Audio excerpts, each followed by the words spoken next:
Thank you, Pazuzu, for the gifted subs. Also, I want to shout out Lampy Devil and Pygmy for raids while I was eating or trying to eat. That sandwich that I was eating was fucking tough. I don't know what that bread was, but it wasn't the bread that I thought I grabbed. Bon, look at you. Hello.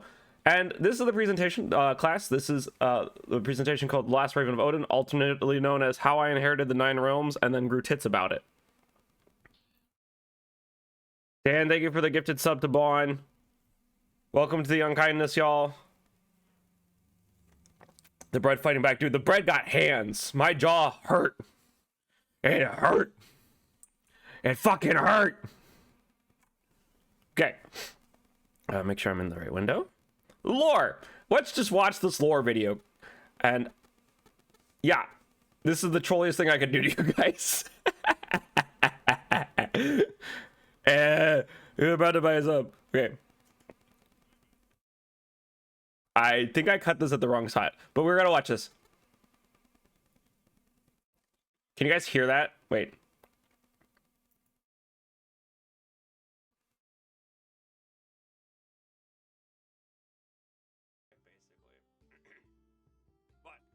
There we go. I got the audio. I figured it out. Can you guys hear it now? Before I continue. Oh, it's faint. Okay. Crank that funky music way, bird. Unreal religious legends and gods. Okay, can you hear that? Was that better? What? Wait! Wrong thing! I don't know if I can crank it louder, but we can try. Okay, here. I'm hearing through it. Those Chaos Emeralds, dude, you have no idea. Chaos Emeralds, so bigly. How's that for audio? I'm like Sonic, basically. But okay. Enjoy. I'm gonna mute myself so you guys can't hear me eating my sandwich in the background. All content and facts in the following narrative rely on real religious legends and gods. As such, the following content is therein fictitious and works solely for myself. Nothing I write or have written is meant to be taken as fact about the real myths or legend and is pertinent only to my character. Any questions can be taken up with me in private, any concerns as well.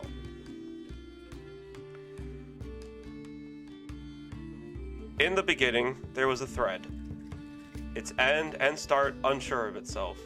Slowly, but surely, 3 pairs of hands coalesced in the darkness, pulling and tugging the string, forming it slowly into the start of a very large tapestry.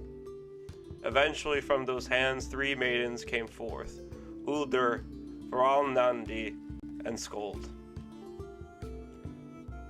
The what was, what is, and what will be. In their tapestry, they began to tell the tale of all creation. A long tale. A tale of life, death, violence, peace. All would come and go so long as their hands kept weaving.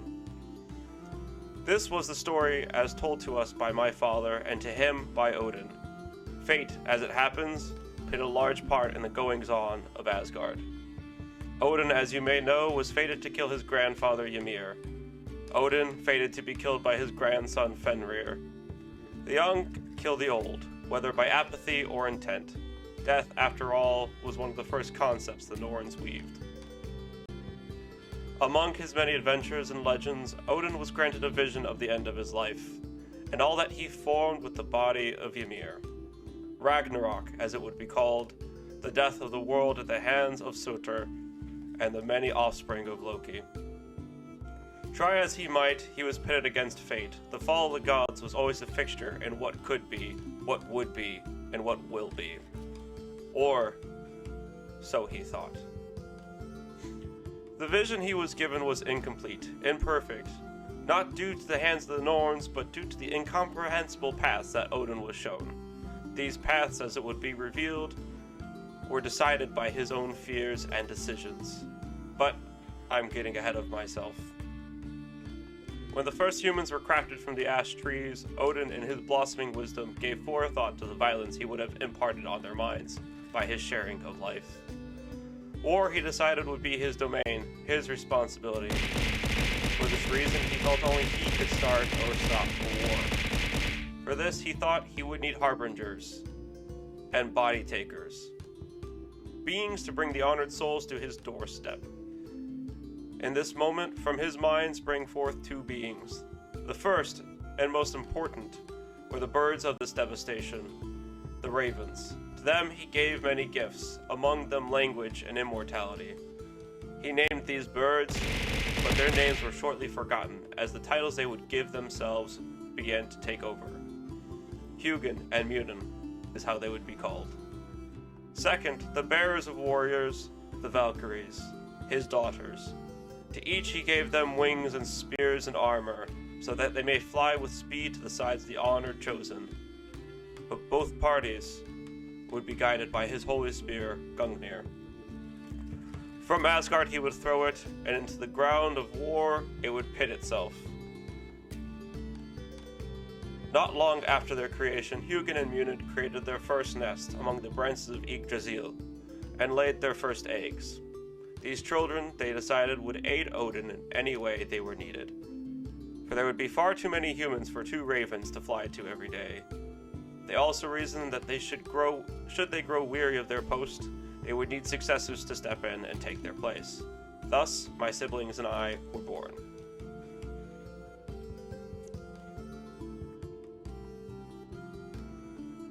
Who am I? I am Drayfrig, first hatchling of Hugin and Munin. As the first to hatch, I was the first to be seen by the gods, first to be held and passed around in admiration, each god whispering secrets they thought I was too unlearned to keep. I was not. After all, a raven remembers all. As I grew, I learned the ways of being a messenger. The gods showed me things. Odin teaching me the cultures of the world, how to speak, how to read. Thor how to call winds and storms at the beck of my caw. Loki how to change shape to blend in with my surroundings. Freya ruins and magic so that any task would be made easy. Ullr and Skadi how to hunt. Frigg, from whom I partly draw my name, the cleverness to outwit even Odin, and possibly fate. Sif, how to grow crops proper to one's continued living. From Baldur, how to fashion oneself and master one's body. And from the rest, many, many other lessons over time. I was given many jobs in my days in Asgard, beyond that of just being a messenger.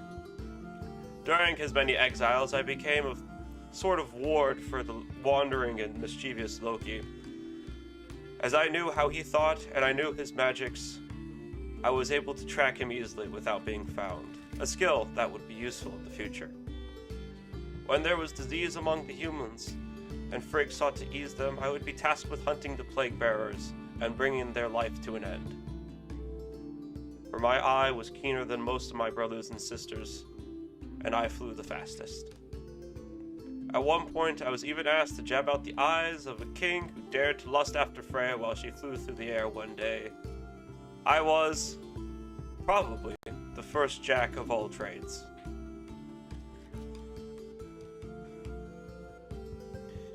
One day, while I was chaperoning Loki during one of his fits of anger, I spotted a crack in Midgard, perhaps split by a battle or an oversight by the Allfather. Concerned, I flew towards it. But as I flew near it, I found I could not fly away from the rend in the earth. I was sucked towards the great tree of Yggdrasil, the tree whose branches hold the 9 realms, and my original nest. Typically, I could come and go out of this realm through any means that I deemed worthy, but this was different. Instead of depositing me on its branches near my nest, I was cast towards the root. There, I saw the Norns, and I saw Skuld beckoning me towards her. Her eyes pale white, her words in many tongues. In her hand she held a thread I had seen before, the thread that Odin had told us about and had shown us with his memory. It was Ragnarok, deeply golden red, burning directly into my memory with its fiery heat. In the burning I saw it all. It seemed different from what was shown by Odin. In Odin's memory, nothing lived beyond what he had shown me, only ash and dust. In this, I saw a very different start and outcome. In the start, they were not started by the fires of Surtur, but the fires of burning buildings. and in their casted light a metal cross stood high above, on banners tainted gray from the soot.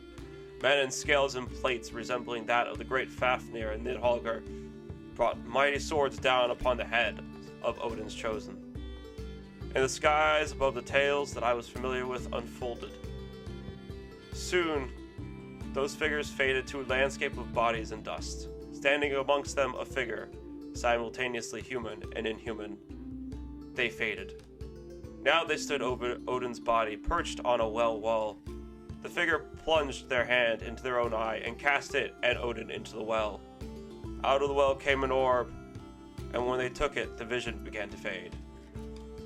Soon, many more visions, images of the shadowy figure, flashed before me, hunching over the bodies of the gods, taking from them items and transforming them into common objects.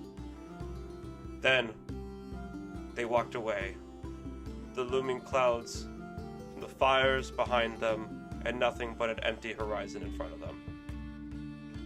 The vision faded, Skold's eyes returned to their golden shining brilliance. What will be, will be. What you need will come, and when it's time, hide, she told me. Before I could ask any questions, I was pulled back through the hole I came from. Obviously, I had lost my charge, but it did not take me long to find his fiery hair in the distance.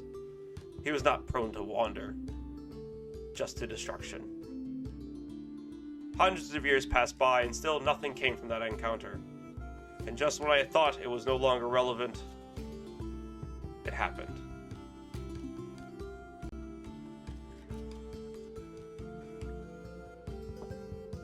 Time went on, technology and culture advanced. We watched from Asgard as the religion of the sacrificial human grew into a church, and then into Christianity, and its conquering ways. In some aspects, they were not so different from us, except that there the God was one and all. The restraint, non-existent. Some came and spread peace, silent killers of our traditions, twisting my friends into various versions of angels or demon. Most disastrously, Loki came to be the equivalent of their Satan, and hell erased nothing more into a world for which their damned go. Others, though, got met with pure, unadulterated violence. Their zealotry on par with our famed but rare berserkers. Heads hewn, bodies stabbed. None stood in their wake so long as they were opposed. Their arrival and presence triggered the fall. What was once thought to be an instant would take decades. But eventually the myths of Ragnarok began to unfold. The sun swallowed one day, and in its darkness the battle for Asgard and all of the realms began. That is when it came. A new fracture opened. From it, a thread appeared.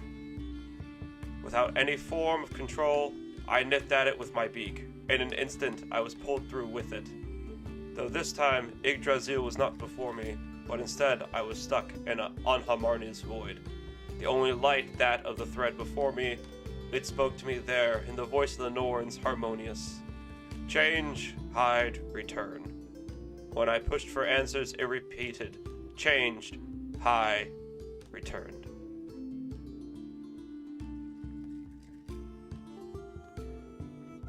All I could change was my form, and so in the darkness of the void I changed.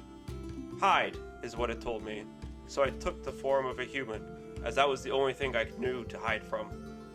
Male, female, I could not decide, for I did not know which would be better in the coming times.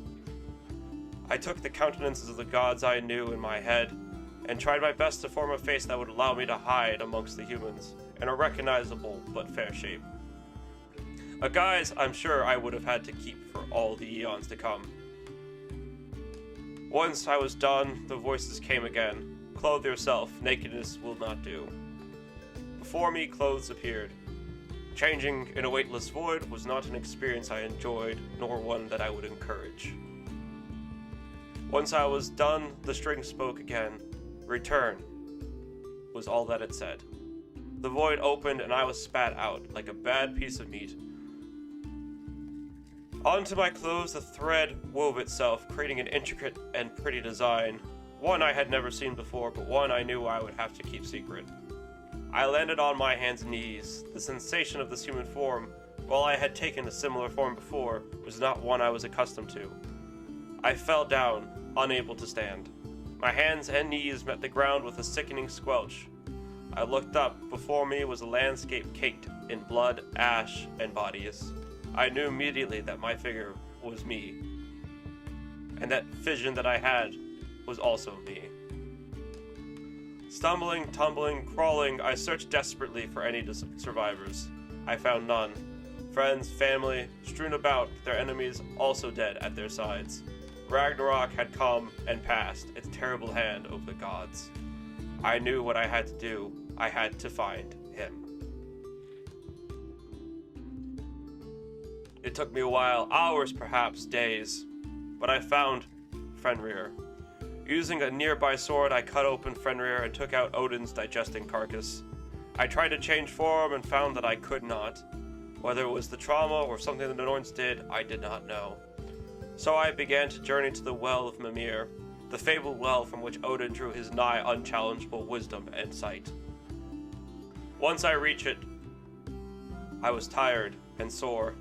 I placed his body on the wall. The thread spoke once more. Exchange, it said. I knew what I had to do. I plunged my hand into my eye and plucked it out and cast it into the well first. And then I rolled Odin's body inside. The well shone brightly. A deep hum emanated. From its depths, Odin's eye returned to the surface. It began to change itself, forming itself into an orb, inside which 9 smaller orbs began to form. This I knew I took to mean the realms that were on the branches of Yggdrasil. It shrunk and flew into my now empty eye socket. My sight was restored, but now I could see any and all that I wished. Like Odin, my first labor was done. I returned to the field from which I found it. There I began the work I knew I must, utilizing the magic of hiding from Loki and the ruins of Freya. I took the most powerful objects I found, or objects I deemed too strong to leave there to be discovered by humans, and began to transform them into near-common objects to hide on my persons. Though what I took is still a secret for this time, perhaps a story that I will regale you with later. There I began the work... wrong place. Once I collected what I must, and what I deemed necessary, I picked up the last object, and turning it into a walking staff, I set out, unable to look back at the carnage, wondering how it came to be, how my future would unfold. For the next millennia, I walked amongst the humans, despising and admiring them. I watched the Renaissance unfold. I saw the many Chinese empires rise and fall. I made it to Japan at one point, and watched as the samurai we knew came to be. I saw the split of the Christian church, witnessed the atrocities that followed in its wake. I saw war, peace, prosperity, technological advances. I saw bloodlines rise and fall. I saw humans nearly implode from their own untapped potential. After some time, I regained my powers in full. I could hide again, and so I did from time to time, withdraw from the suspicious and paranoid eyes of the humans. Very recently, the spread spoke again. Its only word, return. I did not know what it meant, but deep down, I think I know. I must repay the Norns for my life and for their wisdom. In doing so, I believe I will return the gods to their former glory. And so I have come to you all now, to spread the word of the old and to begin the new. And that, my friends, is my tale.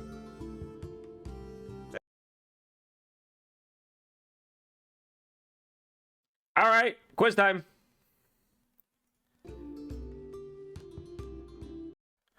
All right. Just to recap, everybody. This is my family tree. See Odin there at the top. Wait, why isn't this full screen? There we go.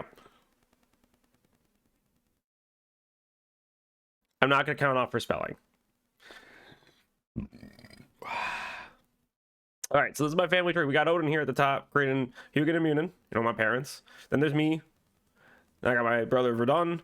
I've got Alva. I've got Hungnar. I've got Ingrid. I've got Hroth. And I've got Fionn. They're all dead. They're all fucking dead. Addendum note, all members listed are now deceased due to the fires of Surtur. Thanks, you flamey little bitch.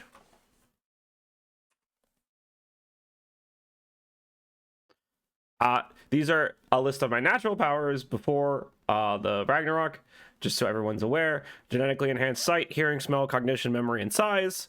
I am a large raven, about 3 feet tall. Innate knowledge of power words and their origin ruins. Being close to Odin gives you that. Big Waven. Big Waven. Shape-shifting, realm travel, now known as multiversal travel. I can just pop into universes and dimensions at will. That's how I get between the realms. Uncurved travel. So to you humans, the world is round. That's on purpose. To me, it is flat. And that's why I can travel faster and farther and see things a lot longer range than you can. Think kind of like the elves from the Silmarillion. They're just me. Language translation. Being messengers, we have to be able to speak any language that pops up on Earth. So that just naturally translates in our head. Invulnerability to natural elements and attacks made by non-magical means. I am vulnerable to magics, but most magics that people use do not actually affect me because they don't know what they're doing. I'm not a flat earther. It's just that the Earth is actually flat, and we made it round to trick you guys. An enhanced ego. I feel like that's a power that most people don't realize is a power, but I have an enhanced ego that makes me better than you. Won't work. Invincible. Sorry. Know what you're doing better. All right, now we're going to talk about the inherited powers. This isn't all of them, but I'm not going to list off all of them. Thank you for the headpats. I don't know why the headpat's not working. I thought I fixed that okay, so I tried to get the Vioto tuber to work with headpats, but it's not working clearly. So I got to check that again. Why no worky? Hi, Gons, welcome in. Like my tits? Wait, that's the wrong one. I'll get the faces down eventually. I know I will. All right, so we got the Eye of Odin. Everyone knows what that is by now. It's my orb.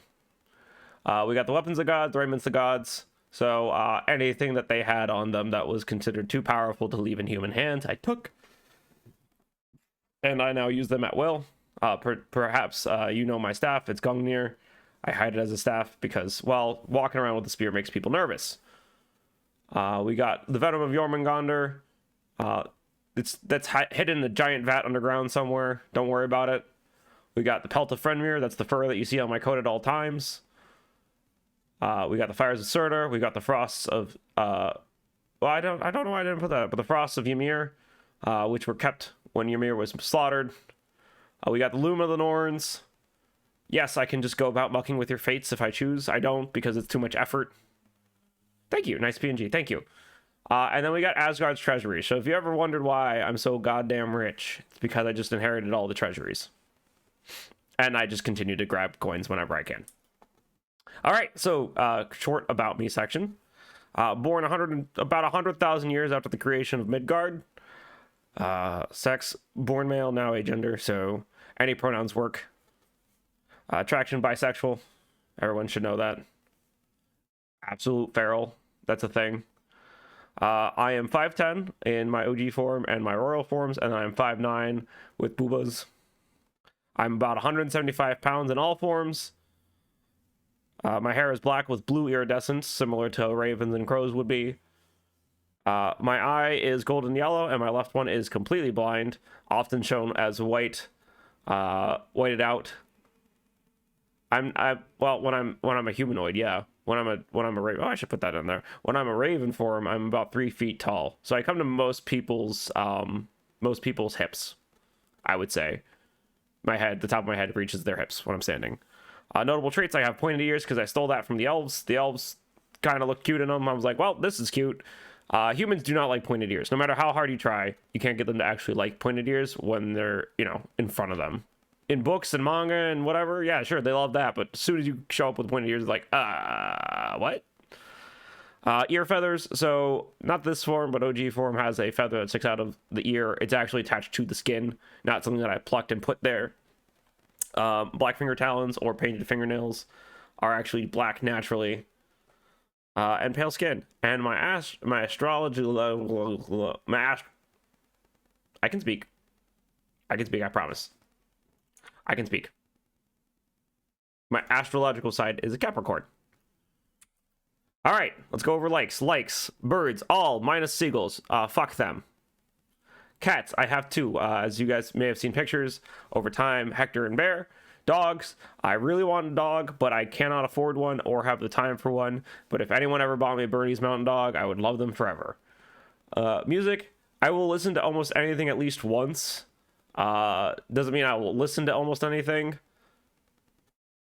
But I think I have a well-rounded eclectic taste. Art and art history, I am insufferable about this. I think art history literacy is an important thing, especially when you're active in communities that use art all the time, like VTubing. I think people not knowing art history or practical technical art skills and why those skills are that way is a sin of sorts. Theology, I actually like reading about religious philosophies from across the board. I'm, as most people know, well versed in from IRL in Catholic theology because I was raised Catholic. I don't know many people that could actually challenge me in Catholic theology at this point anymore. Video games, Mass Effect is my favorite game ever. Destiny 2 is my most played and probably second favorite game, and the one that you'll see me play the most. I love food and cooking. I'm a huge foodie, so I will go around and travel just to eat very frequently. And that's my last one, is traveling. My dislikes: feet, gross, get them fucking away from me. Fish, I have a small fear of them. It's gotten better since I've played Subnautica and a few other games, but I still have an intense reaction to seeing giant fish. Questionable representation in media, so any kind of representation of any kind of people that's just kind of like there for the sake of being there, I dislike that, and it's very easy to tell when it's actually there. Intentional ignorance, people who intentionally are stupid or intentionally don't go and learn about something that's very easy to learn about. You're banned, Bentai, you're banned. Impunctuality, I tend to be more forgiving the closer you are to me, but if like I ask you to or ask someone to be somewhere at a certain time and they're not, it upsets me greatly. It's not that I'm afraid of feet. I just think feet are gross. It's different. I dislike feet because they're gross, not because I'm afraid of them. Immaturity. Generally, this isn't a problem. I tend to keep a very mature group of friends around me. I'm very quick to punch out immature people. No grippers. No grippers for you. Sorry. I'm not a squid. Germs and illness. I'm an intense germaphobe and hypochondriac, and I'll get into why in a second. But like if I see food and there's like even a hint that it could be bad, I just toss it out. Or if like I touch something gross, I immediately start thinking about having to clean it or clean my hands. And even after I wash them with soap and like antibacterial shit, I still sometimes go like, should wash them again. Our modernist architecture pisses me off. It's so uninspired and so fucking boring. So does brutalism. American brutalism is horrid. And liars. I feel like everyone dislikes liars, but there's an intense reaction I get when someone lies to me. Ugh, brutalism. Exactly. See? Susie gets it. All right. The state of my mental health. I have ADHD, chronic depression, chronic anxiety, contamination-based OCD tied to my hypochondria, and germophobia.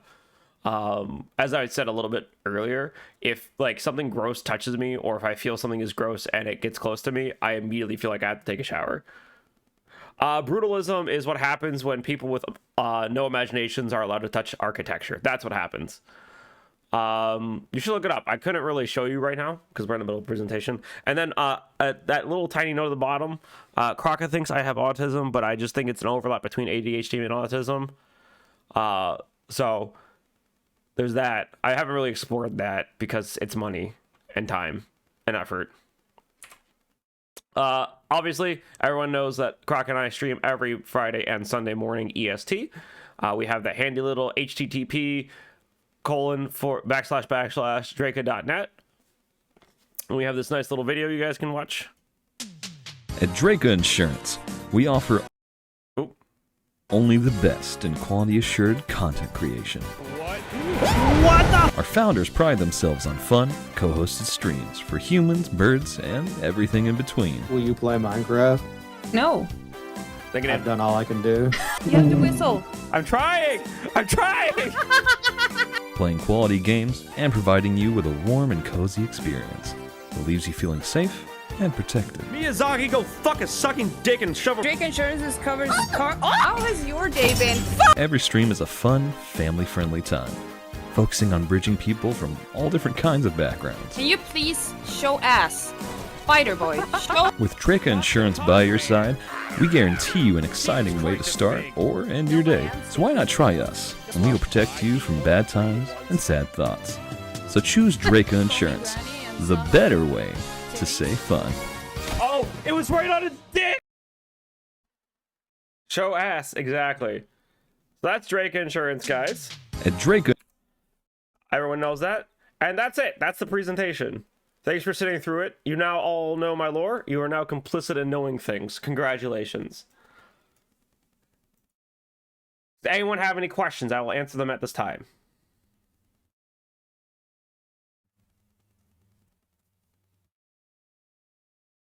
I have knowledge. It's unfortunate that you have knowledge.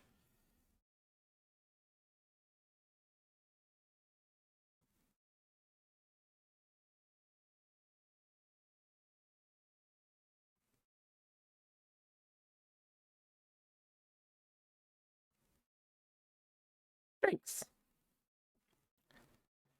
Cat ears when? I'm a bird. We don't do cat ears around here. Bentai? What is that? Can I say Ara Ara? No. I could do Aura Aura. That's less sexy. All right. Let's review. There was a small art contest with all this, guys. So let's do a quick review of the stuff. I'm not going to choose a winner on stream. The winner will be contacted. Not that we had many submissions, but I think the submissions we got were pretty entertaining. So this one's by Andreen. The rules of the contest were you had to take the shadow of the Birdmon and draw what you think the costume looked like. We got this one, which is actually hilarious. We get a little Rodney up at the top. Yeah, we got a peekin'. We got a peekin'. You do awa awa awa awa. Order. There's your redeem. This was actually kind of funny because I didn't expect anyone to like not delve into my character and then just try to join it. On an entertaining scale, I would say this is about an 8 out of 10 just for the sheer audacity of not looking into my character at all. And then we have Susie's submission, which is great because we got little hand gloves, like really cool hand gloves going on. And then we got the little babies. You can't see them. I don't think you can. Hold on. Let me see if I can open image in a new tab so I can zoom in on them. We got the little babies. We got Noir stealing my little pendant with the favorite uncle in the background. I love the hat. I want to know what the hat was based off of. We got kind of like a simple farm outfit. I actually really enjoy conceptually. I love the shirt. This is a 10 out of 10 design, mostly because we got the babies with tasteful thigh. I don't know what you. Oh, that's what that is. I was just like, oh, that's a different patch. Maybe it's just an underskirt or something. The beans, tasteful thigh. Okay, and then we have our final submission. This is Duckies. We got a magical girl Dre going on. I really enjoy this one. Mostly because I never would have put together or thought about doing a magical girl one. We're slaying. Also, the I don't know. Is that supposed to be like a gingerbread house at the top of the head? Ducky? Oh, I can't zoom in. Looks like a gingerbread house. Yeah, cake. Nice. So we're slaying, guys. We got some good submissions. Like I said, I'm not going to announce the winner here, but I will contact the winner, and deliver the money there. But that's all we had for submissions. People. One of the things I noticed was people can't read. Right, so on the post, I was like, oh, June 10th, 8 a.m. EST is when we're doing this. I feel like you can infer that's when the contest will end. And then this person down here. When is it ending? When is it ending, bro? Also, like, let me just do this real quick. Anyway. Okay, but and then there's this person here, and I cannot determine if this person is actually doing this artwork here, because it's marvelous artwork. But they only have so many followers, and I get that that Twitter is really shit. But at the same time, like, their artwork is consistently in the same style, or the same rendering style at least. So like, I'm tempted to believe that that's the right person, that's the same person, but I do not know. Yeah, Gons, what's up? No.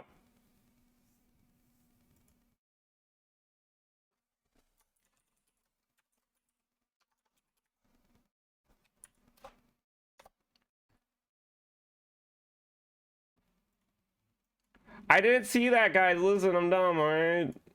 Let's do special events.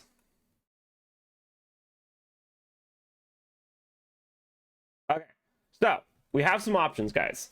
We can watch me play Tears of the Kingdom, or we can play some Gartic Phones.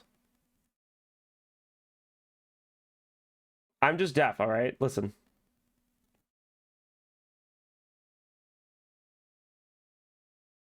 Up to you guys what you want to do.